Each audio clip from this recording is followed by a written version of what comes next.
함광진 행정사입니다. 저는 국회에서 15년 가까이 법률을 만드는 일을 했었고요. 지금은 그 경험을 바탕으로 행정사업을 하면서 특히 회사의 사규를 만드는 일을 전문으로 하고 있습니다.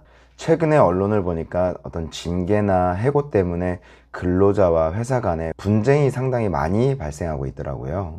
회사는 어떤 직원이 일을 제대로 못해서 혹은 잘못을 해서 징계를 하는데 근로자 입장에서는 억울하기 때문에 싸울 수밖에 없죠. 오늘은 회사 입장에서 근로자와의 어떤 징계나 해고와 관련해서 분쟁을 최소화하는 방안, 즉 사규의 필요성에 대해서 설명을 드려보도록 하겠습니다. 여러분은 선진국과 후진국의 차이는 무엇이라고 생각하시나요? 저 개인적으로는 선진국과 후진국의 차이는 잘 사는 나라, 못 사는 나라가 아니라 시대를 앞서가는 법률과 제도가 있고 그것이 국민에게 적절하게 적용되느냐에 따라서 선진국과 후진국이 분류된다고 저는 생각합니다. 기업도 마찬가지죠. 좋은 기업이 있고 나쁜 기업이 있다고 할 수 있어요. 기업마다 그 회사가 갖고 있는 어떤 경영 철학이나 특성이 반영된 사규를 갖고 있고 그 사규가 직원들에게 합리적이고 공정하게 적용된다면 좋은 기업, 사규도 없고 사장 마음대로 주먹구구식으로 운영되는 기업은 앞으로 발전 가능성이 없는 나쁜 기업이라고 저는 나름 정의를 내리고 있습니다. 사규는 기업을 운영하는 데 있어서 정말 뼈대 같은 거예요. 직원 징계에 관련해서 예를 한 가지 들어볼게요.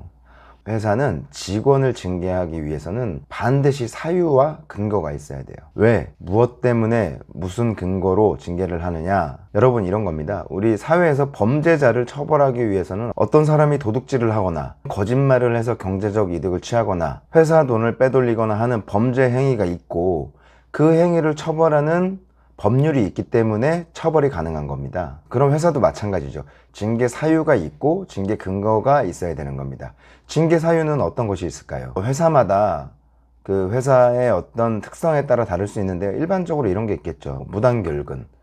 회사나 상사에 대해서 밖에 나가서 욕을 하고 다니는 경우, 회사 내에서 직원 간에 폭행이나 폭언을 하는 경우, 매일매일 지각을 한다거나 근무 성적이 불량한 경우도 있고요. 회사에 손해를 끼치는 여러 가지 행위가 있겠죠. 공금을 유용한다든지 회사의 비밀을 유출한다든지 다 징계 사유가 될 수 있습니다.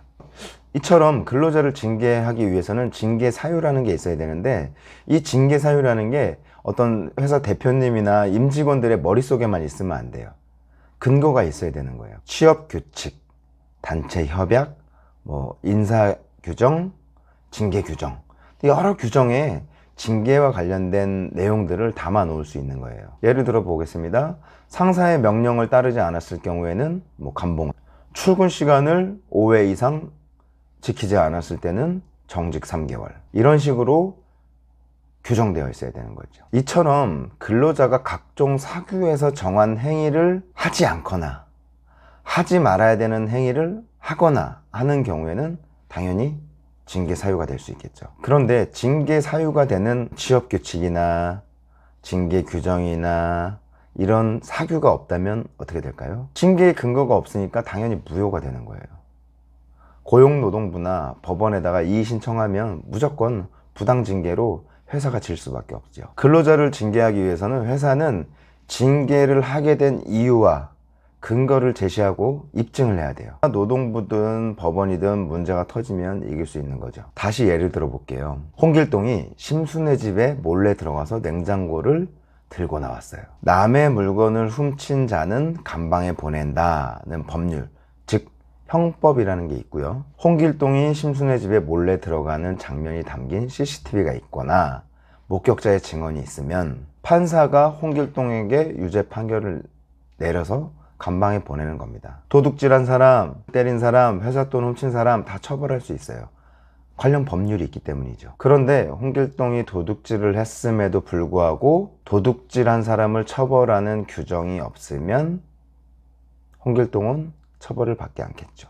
그냥 나쁜 놈이라고 욕만 먹겠죠. 제대로 된 사규가 있어야만 근로자를 징계든 해고든 할 수 있는 것이고, 관련 사규가 없으면 징계를 하든 해고를 하든 법원이나 고용노동청에 이의 신청을 하면 질 수밖에 없는 겁니다. 다음으로 중요한 것이 징계 절차를 제대로 따랐는지 문제예요. 근로기준법이나 회사 자체의 사규에 따른 징계 절차를 제대로 거쳤느냐 안 거쳤냐에 따라서 이 징계가 적합하냐 무효이냐 판가름 나는 거죠. 회사에서 근로자를 징계하기 위해서는 당연히 관련 사규에서 정한 징계 절차를 따라야 돼요. 징계 절차를 규정해 놓은 사규가 없으면 당연히 징계 절차도 따를 수 없겠죠. 징계 절차는 징계 규정이라는 그 사규에 담아 놓으면 되는데, 그 징계 규정에는 징계 절차, 징계 종류, 징계 수위, 징계는 누가 할 것인지